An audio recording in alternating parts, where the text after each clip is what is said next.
हे समरथ परमात्मा, हे निर्गुण निरंकार, तू करता है जगत का, तू सबका आधार। कण कण में है बस रहा तेरा रूप अपार। तीन काल है सत्य तू, मिथ्या है संसार। घट घट वासी है प्रभु, अविनाशी करतार। दया से तेरी हो सभी, भवसागर से पार। निराकार साकार तू, जग के पालनहार। है बेअंत महिमा तेरी, दाता परंपार। परम पिता परमात्मा, सब तेरी संतान। भला करो सबका प्रभु, सबका हो कल्याण। सात संगत जी, प्यार से कहना ध्यान निरंकार जी। तो ये जहाँ आज का चर्चा का विषय जो आज है कि हमने जो वचन विलास इतने समय से सब महापुरुष कह रहे हैं अपने जीवन के उदाहरण देके भी, और किसी तरह की किस तरह से जो पूरे ब्राह्मण में ये कण कण में शिक्षा है उसको हमने अपने जीवन में उतारना है। तो ये जो लर्निंग है, ये शिक्षा है, वो ऐसी होती है कि हमने कभी भी किसी से भी किसी भी सिनेरियो में किसी स्थिति में कुछ भी अगर सीखा, वो हमारे अंदर इस तरह ढल जाती है कि ताउम्र रहती है। तो कैसे अगर हम सोशली भी देखें कि कुछ टेक्नोलॉजी होती थी जो कुछ समय पहले की, वो आज की नहीं रही। और अगर कुछ बिजनेसेस देखें जिनके पहले चाहे कह लें कि टेप रिकॉर्डर्स होते थे, वीडियो कैसेट होती थी, या एक ग्रामाफोन होते थे, तो आज की डेट में तो वो टेक्नोलॉजी एक पुरानी हो गई, आउटडेटेड हो गई। तो समय के साथ कैसे सबने सीखा कि अपने आप को अपडेट करें। जैसे आजकल भी किसी को कंप्यूटर नहीं भी आता था, इंटरनेट नहीं भी आता था, फिर भी ये एक स्थिति आई लॉकडाउन की, तो बाहर जाके अगर अपना कार्य नहीं कर पाए तो हमने सीखा कि किस तरह घर बैठे भी अपने कार्य को वर्क फ्रॉम होम कैसे करना है। तो जहाँ इतना कुछ हम अपने जीवन में सीखते हैं, हर पल सीखने की, ये तो हर जगह से ही शिक्षा मिल रही है।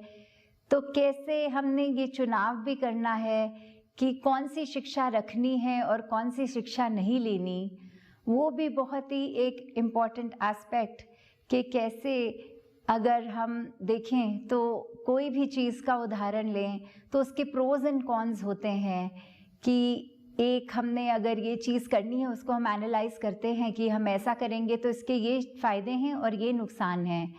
तो वैसे ही हमने अगर किसी के स्वभाव में या कभी ऐसी चीज़ को देखा तो ये साथ देख लिया कि ये व्यक्ति में ये अच्छाइयाँ हैं, इसको सीखो। पर अगर ये अच्छाइयाँ नहीं, कुछ बुराई के रूप में सामने आया तो उसको नहीं सीखना।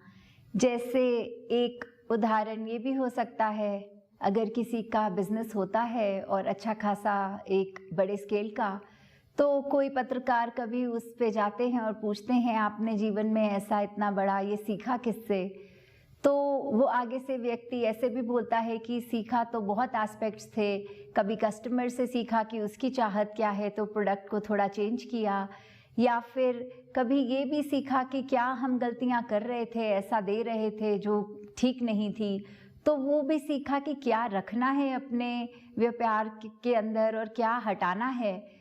तो वो भी बहुत ज़रूरी होता है। जैसे एक बात आती है, एक जब हम साइकोलॉजी की बात करते हैं, ये लर्निंग, अनलर्निंग एंड रीलर्निंग वाली बात, कि हमने कुछ अगर सीखा हुआ है तो वो कभी कभी बहुत ज़रूरी हो जाता है कि पहले वो जो सीखा हुआ है उसको भूलें, ताकि वही चीज़ कोई बेहतर तरीके से नए सिरे से फिर से सीख सकें।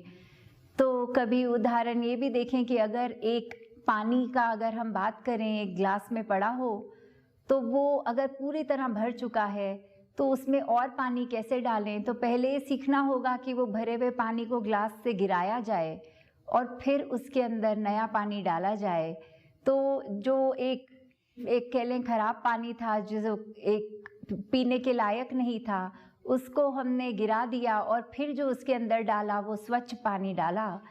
तो कैसे एक ये जीवन में हमें बहुत ऐसे एग्जाम्पल्स मिल जाएंगे कि हमने क्या करना है। एक बुज़ुर्गों की भी कहानी अगर इससे देखी जाए कि अपने जीवन का कितना वो साल जी लेते हैं, कितना तजुर्बा मिल जाता है, क्योंकि एक सीखने की जहाँ बात आती है, ये तो ज़रूरी नहीं कि हम सब, जब तक हमारे अपने जीवन में घटित कोई बात नहीं तो हम सीख नहीं सकते।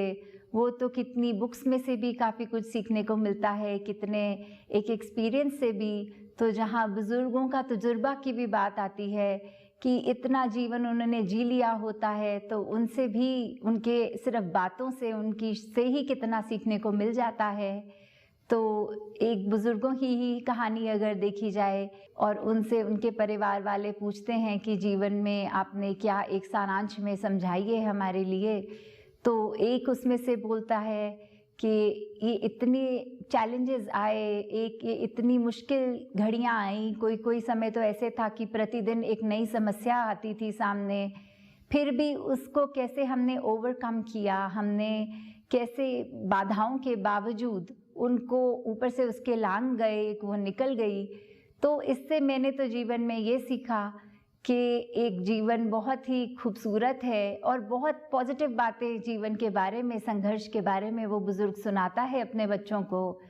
और साथ ही दूसरे बुज़ुर्ग ने ये कहा कि ये जीवन में तो मैंने ये सीखा कि इतनी प्रॉब्लम्स हैं, इतनी समस्याएं हैं, तो जीवन होने से अच्छा तो जीवन ना ही हो अगर सिर्फ बाधाओं को ही आना है।